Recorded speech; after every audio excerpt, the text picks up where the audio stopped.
Welcome back, everybody. Welcome back to the Canyon.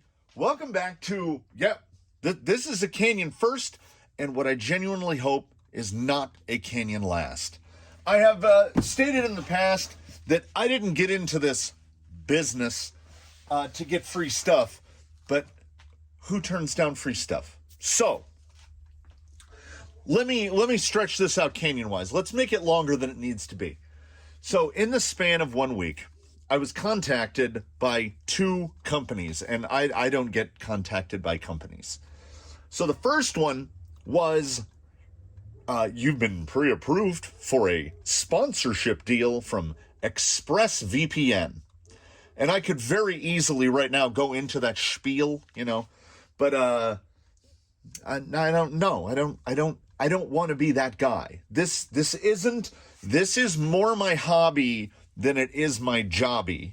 So I said, I don't want to do that. I don't want to be one of the countless myriad YouTube shills for ExpressVPN. So, I don't consider myself holier than thou for not opting to do it. It's just, I don't want to be that guy. That will be the last time you hear me talk about that particular company.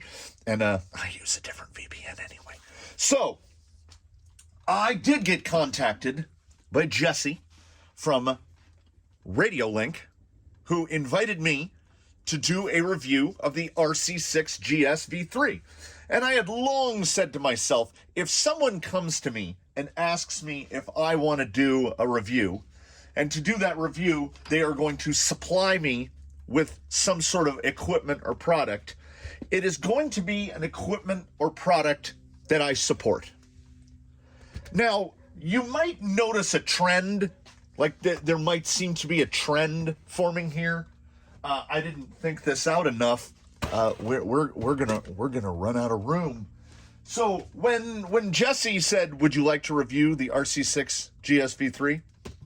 I simply responded back, "I'd love to, but I don't have one." So she offered to send me one, and it's right here in this box. So as you can see, I support Radiolink.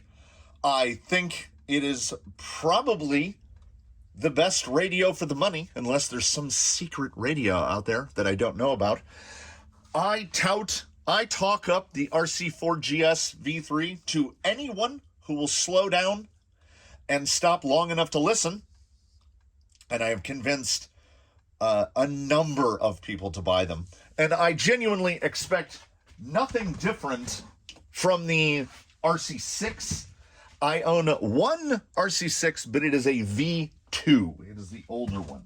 So this is the V3, and we do indeed already have a recipient who is not going to be able to use most of the full featuredness of it, but he deserves this, so he will receive this.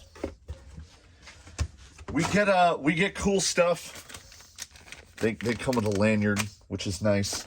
The plus or the minus here, it depends. Now, if you're using this strictly in a crawler application, the R7FG, it's not just one antenna, but it's 2, and there's some big boys. Now, it does have other added bonuses. We will get to those. It comes with this little guy. I don't use this little guy because I'm a hardwire guy, but we will show you how that works.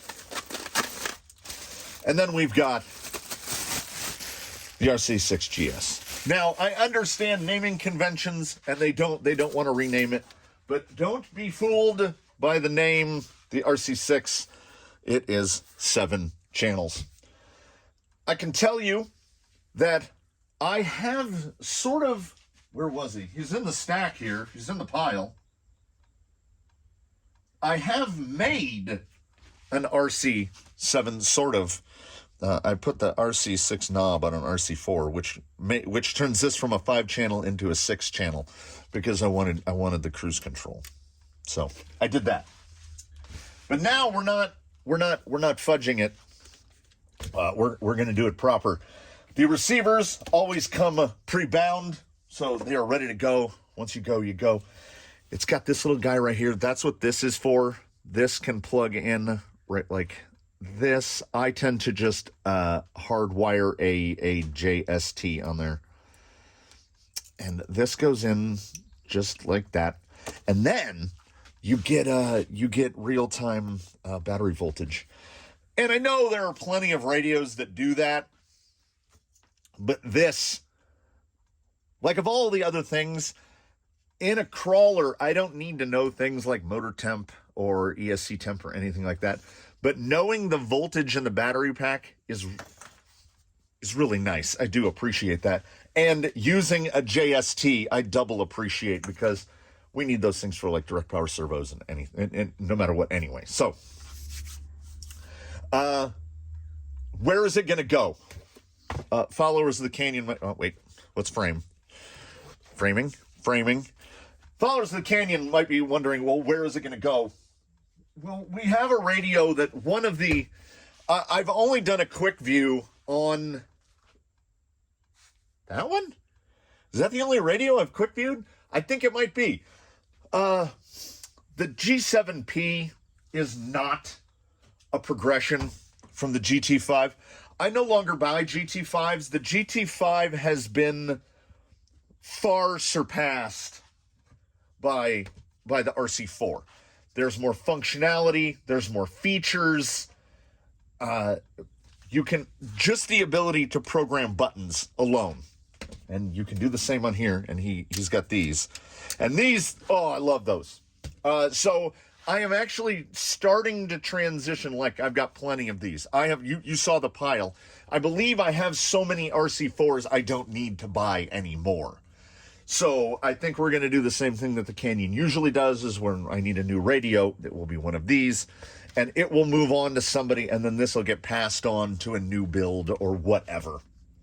Now, we do have a lot of 2-channel rigs, and they're still using GT5s, which are battery hogs, but we're not here to talk down on the GT5. We're here to talk about the RC6GS V3, 7 channels of goodness. It is replacing a 7-channel radio, and I don't like anything about the G7P. It has a large display that is useless. It comes with an awful knob. I had to customize a San Juan knob to fit on there to give me a reasonable knob. It's got decent trigger feel and all. It's not as good as the trigger feel here. It's not as good as the wheel feel here. I just like this radio better. And hopefully Jesse or someone else over at Radiolink will be listening. Honestly, you could make this into a crawler-specific radio, the RC6GS. Make an RC6CS crawler spec, where, to those who've never disassembled one of these, inside the head or the face right here, it's just an opening. If we were to take that antenna and just coil it up and put it on the inside and change the VR pot. Wow, usually this is easier to pull off. I can't grab it. The VR pot is just a potentiometer. Make that heavier duty so that we can use it for 4-wheel steer more easily. That's how I operate this. These are my 4-wheel steer units. So these are fantastic radios for 4-wheel steer, but this knob was never really designed for it. So over time, it'll get a little bit of play in it because I'm basically banging on the circuit board. If that antenna was internal and there was the ability to just put a second knob right here, I mean, we don't have anything in the way of 4-wheel steer options, and this is certainly the best option. Anyone that asks me a 4-wheel steer question, I direct them towards a Radiolink right away, because the location of this knob, I mean, if you just put a little thumb paddle on it, you've got 4-wheel steer.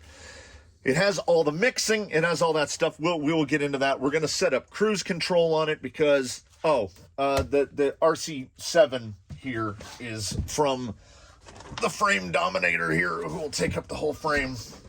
Big Mean Jolly Green, who uses 5? 1, 2, 3, 4, 5. Yes, 5. Wait, 1, 2, 3, 4. He only uses 4 channels, which is great. We don't need all 7 because we're going to need a couple channels for cruise control. Cruise control to me is an absolute must. So we will get the endpoints set up. We'll do all that. But no one needs to see me pull the Fly Sky out of here. So I'm going to pull the Fly Sky out of here. We are going to hook this fella up. We're going to get that installed. And then we'll go through a little bit of talking about the settings and the setup. And then after that, just because this is the Canyon and this is the kind of thing we do, we're going to take it out and wheel it because it's a beautiful day and we can. And here we are. It's all together. We were honestly apart. I know the time doesn't exist in YouTube, but we were honestly apart for about, it wasn't even 10 minutes to get the whole thing installed. And I did what I said I wasn't going to do. We're already jolly green. There's our pack voltage. That pack is about half charged, but we don't need to get that much done. We've got, so the way I set these up, this is very situationally specific, but if you are looking for a radio to use on a TRX4 and Phoenix are vehicles that are remarkable with these switches. On the TRX4, I use them for the lockers, and for purposes of memory, I do front, rear. So this is the front, and when they're both in, like this, they're locked in. So locked, right? So we're locked in, and then my mnemonic device is locked in wide out. So if I go, whoop, not locked. It because this isn't the right bracket, I had to make this. It gets a little there. Yeah, see, it gets a little sticky. It's a little harder to get that. But I mean, when we say they're open, they are open. It's a little sticky, and then I just go locked. Fantastic. So if we were going to go through it, and why I don't like this. Let's not talk about this again. The label is already off. The batteries are out. We're back to that horrific knob that it comes with. In the short term, the Kimbrough will be going on there. We don't need to do that right now. And I did use the little adapter rather than bust the soldering iron out. You just plug it literally in between the ESC and the battery. That guy goes in there, plugs right in. There's my 11.6 volts. And it is quick reacting. Like I can draw it all the way down to where we're going. So, maybe it's a little less than half full. But if you need to set an endpoint, these two go right into your menus, and you've got everything on here. We will talk for a second. Oh, we'll set up the PMix while we're in here to do cruise control. Here's where you can go in and rename your models. But EPA is right up there in the top. I think it's 3. Yeah. We go to steering, and you enter, and then now it's adjustable. You can plus minus. And I turn the wheel, and I watch the end link here. So right about there, I was actually 1% off. We go to the next one. That's this way. Yeah, see, just a little bend on it. Yeah, right there. And literally, that's how easy it is. And even more fun, and what got me into these radios to begin with, I've gone right past it. Yes, there we go. When we go into Expo, you have fully programmable throttle curves. So if you think it comes on a little too quick, see, we can bend the curve. It's fantastic. And you have it for brake, you have it for everything. There's individually adjustable curves for everything, and now we can, because the trigger position has now shifted. It's so good. nothing else matters, right? It doesn't matter. In the end, in the grand scheme of things, it doesn't matter how I got this. I love these radios because they give me a level of functionality that is in excess of what I actually need. And I would rather have it and not need it than need it and not have it, right? This rig is using 4 out of 7 channels, but we are going to, oh, pardon me, we're going to use a couple more. So in my default, I've shown this in another video, but I feel like I'm getting good at it now. We go to PMX 01. I have the VR set to channel 3. So we want our mode to be on, and we want the switch. I prefer this guy, switch A. I could use switch D on here, but we're going to go to switch A. And not switch A, I'm sorry, lock A. We want it to stay on. So that's a locked channel. Switch A is a momentary. We want it on. So we are on A, and then we are going to go to master. So now I should be able to go off. Oh, I missed one. We want the position up. So see, now on, off, on, off. So now I can turn it off, which is good because we want the master to be channel 3, which is this guy. And we want the slave to be throttle. So now I can set the position, turn it off. Turn it on if I want to go slower.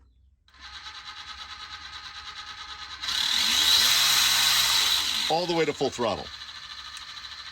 And the beauty of that is you can go into the, when you're in that menu, which I unintentionally canceled out of, when you're in here, this is the dual stroke of the cruise control. So when it's on, in the center you have nothing, and then right now it's set to go in reverse.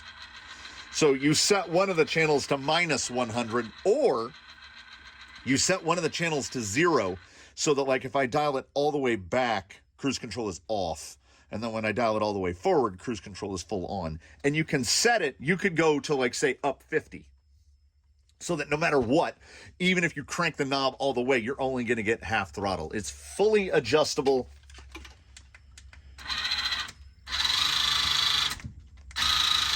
It's great. It's great. See, front unlock works great. And the thing about the rear is it would not work reliably on the FlySky at all, to the point where I thought there was something wrong with the servo. And we're back in business. And while we don't need to do it, and oh, I should mention other things like why the dual antenna. I have one of the, like I said, I have an RC6 V2. It runs on one of my rigs, and it does double duty in an Arma Limitless. And if you get a special drone antenna holder that holds those two antennas out like that, you can get, I think the literature claims 600 meters. All I know is I can get my Limitless so far down the street that I can't see it anymore. Like I can't actually tell what direction it's facing. And there's like no latency even at that range. So we understand why the receiver has two crazy long antennas, because you could use it in anything. I just think they're in crawler applications, the channels are fantastic, but like we're never going to use that range. I mean, I guess unless you like hooked some VR stuff up. So if you want to VR your crawler, this is probably the guy for you, because you can get like, geez, what is 600 mil? 2,000 feet? Well past a quarter mile. You can't see it. Now they do, some might consider a drawback that they take 6 AA batteries. But fear not.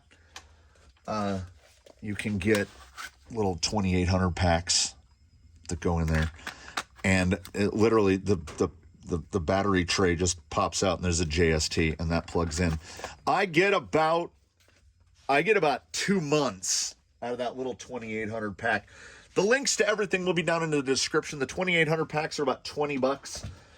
And you saw the forest of RC4s. I'm slowly moving into the future and updating, upgrading all of my Radiolink radios to LiPo, as I think we should, because, you know, AA's are cheap, particularly if you're using crap ones like AC Delcos from Amazon, where I got 100 pack of them for like, I don't know, $20. So see, it's like a drug that keeps us coming back. And then I thought, the Canyon is a location of, it isn't one Ranger, it's one rig, one radio. There are only 3 radios here that are sharing between 2 vehicles. And mind you, that we have 24 crawlers and then the rest of the vehicles. So there's something like 28 radios here. Stop and think how many AA batteries that is. It's too many. So going to LiPo is probably not a terrible idea. So while we're here, we might as well. It's so, like I say, it's so nice outside. It is a bird-filled haven. Let's go out and mush around a little. We'll talk more about this radio. I'm going to use cruise control on the drive out there. We're going to have a grand old time. Are we having I feel like I'm having a good time.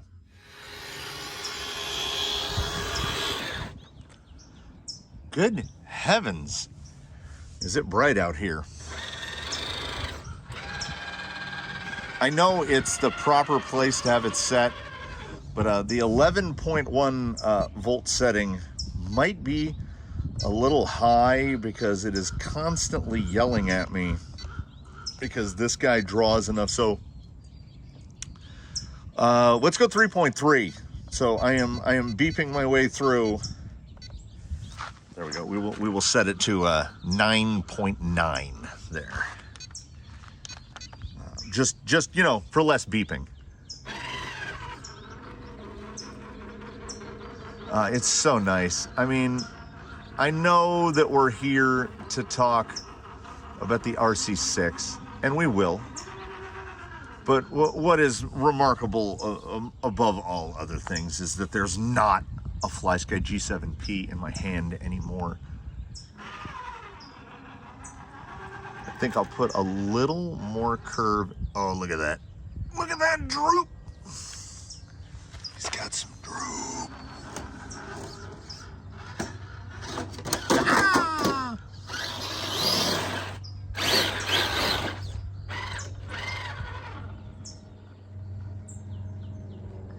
Yeah, there's a definite, like, it's a softer trigger.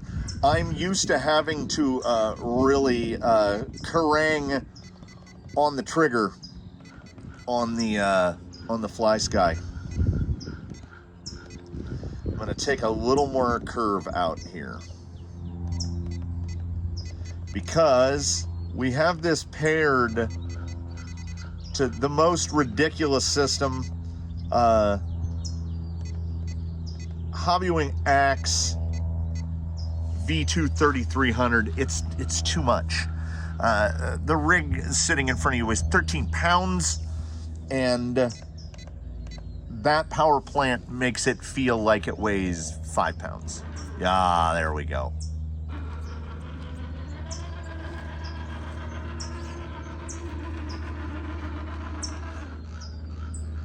Look at that. Look at that slow. And those out there who are owners of the Axe 3300 will know that it is, I mean, it's like, it's like putting a V8 in a VW Beetle. It really, it's too much. The radios, in my experience, which is fairly extensive, I have a couple. The radio does what the radio should do, which is the radio is, I guess the most accurate word would be transparent. I don't notice the radio.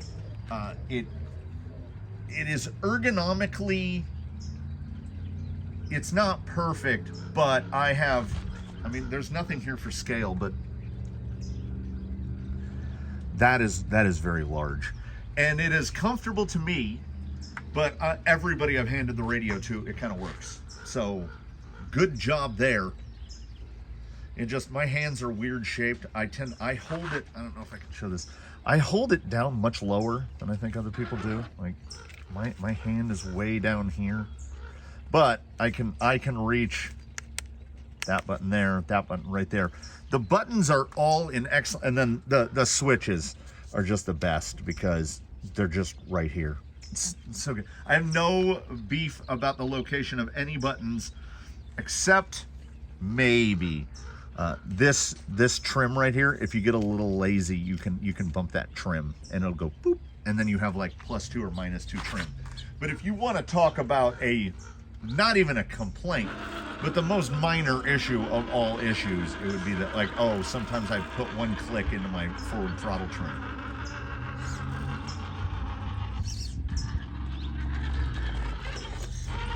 Yeah, I don't even have to mess with brake curves. It just... Now, why I am such a fan of the Kimbrough scalloped wheel grip KIM 134 is that I think the wheel and the foam are designed for like normal people, and so it's a little small for me having to grab that. But you know, you can put any wheel grip on there, except Kimbrough 134s, which are now apparently discontinued globally for all of time. So if you don't have one, I don't know if you can get one.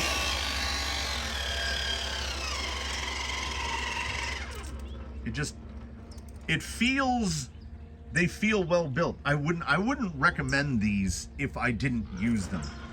And honestly, the RC6 is probably my favorite overall because of the little switchy boys. I did not get that line hit very well, but we managed. It just, he should have had one of these from the beginning.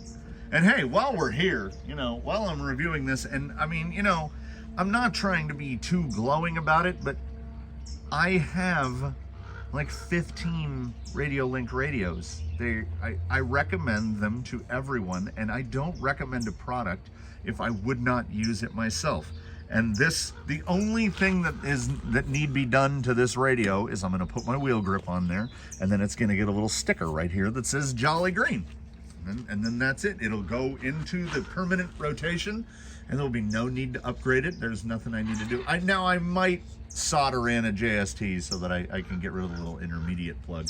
But I think that the inclusion of the little intermediate plug is nice because it enabled this. I didn't have to fire up the solder. It's too nice out. Like, listen to how loud that, like, what is that dude on about? He's having a great day. He's really small too. That bird is like that tall, which I know there's nothing here for scale. He's the size of, wow. He's about as tall as that light that's right next to that's right next to Jolly Green. That's about how big he is.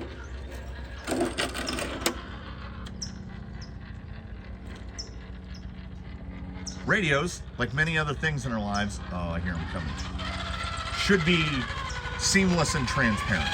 So let me, before we mush up this rock for a minute here, let me talk about how one of my grand complaints about the FlySky was that the display was useless. And because it had that display, and it displayed a bunch of stuff I didn't need to know. Here's the voltage of the transmitter, there's the voltage of the battery, there's my trims, but if we hit exit, I can see where my channels are. Like, here's my cruise control. So I'll know what it's at before I even activate cruise control. If we do it again, we come down here and we get our signal strength. We have the voltage of our battery, and we have the voltage being output by the receiver. These are things that are useful to me. Like, these are numbers that I don't mind knowing. And having the steer trim and throttle trim on there is nice for when I accidentally hit that button that I don't mean to hit. Well, a bonk.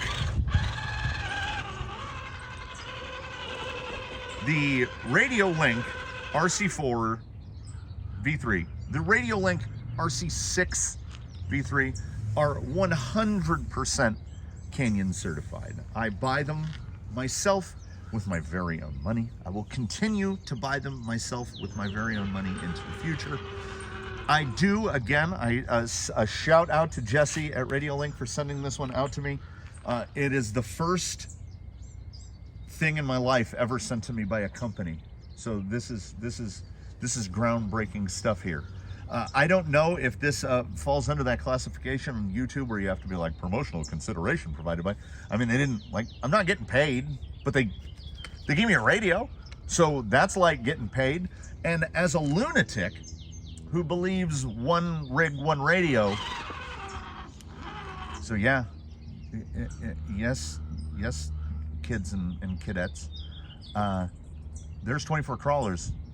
There's 24 radios. There's no radio sharing among the crawler clan, because the whole, one of the subgenre goals of the Canyon is if someone shows up, anyone, could be anyone, could be you, it could be your mother-in-law, it could be a stranger you met on the street. If anybody shows up and shows any inkling of interest, I will go, you want to try it? Or if somebody just sees a vehicle sitting on a shelf and goes, that thing is amazing, I go, you want to try it? And I don't want to have to switch radios and move radios around. And I don't want radios that are going to be not ergonomically correct or non-intuitive, which is why I would never recommend the FlySky G7P to anyone. And I would recommend this radio to everyone. To me, they're still expensive because I'm cheap, but these things are 80 bucks, right? An RC4, and the reason I have so many RC4s is RC4s are 60, 65 bucks. So we're talking about a $15 span, and I'm getting to the point now. The Canyon is reaching a point of grown-upitude where maybe we spend the extra $15 for the extra functionality. Because what do I love? Right here. We'll set cruise control to 60%. So good! And you can do things like show off how good your speed control is.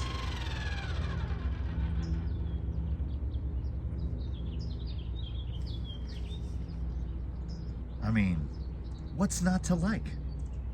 So here in closing, I would like to thank you all for watching. An extra special shout out Jesse at Radiolink for sending me this RC6GS V3. I knew I would like it because what's not to like? So if Radiolink is still out there listening, hey, I know you've got that. I know you've got the what is it, the RC8X. Hey, if you want somebody to test it, I know a guy. I would test the hell out of that radio. So please do comment below, everybody. Like if you liked it, subscribe if you haven't. Do consider a channel membership. We're just gonna leave Jolly Green just slow creeping here as we do the outro. It's a great day. It's a great day without free stuff. It's an even greater day with the free stuff. Can we go even slower? Nope. That's the limit of the low creep. The low creep, slow creep. I thank you for watching, everybody. Please do tune in for whatever comes next. I thank you for coming by the Canyon to keep us company. I hope that the content I provide brings some joy to some people. We don't ask for much more else. No, we gotta stop. We were gonna go out of frame. My outro, I was hoping to not drive out of the outro, but you know, if you've been here, you know what the outros are like. I mean, let's not look at the ground. Let's look at what a beautiful day. It's a beautiful day in the Canyon, everybody. I really and truly do wish you were here. So with that, we bring this one to a close. I bid you one and all adieu. I hope that you will one and all do your very best in between now and when we meet again. Have a good one, everybody. Enjoy the day, enjoy life. Maybe, you know, not to sound too much like this is an infomercial, but get yourself one of these. If you've never tried a Radiolink, try one out. I'm not kidding. Really good. Really good. Not just good radio for the money, just a good radio. So I'm gonna go do other stuff. We'll set this to this, and we will catch you next time.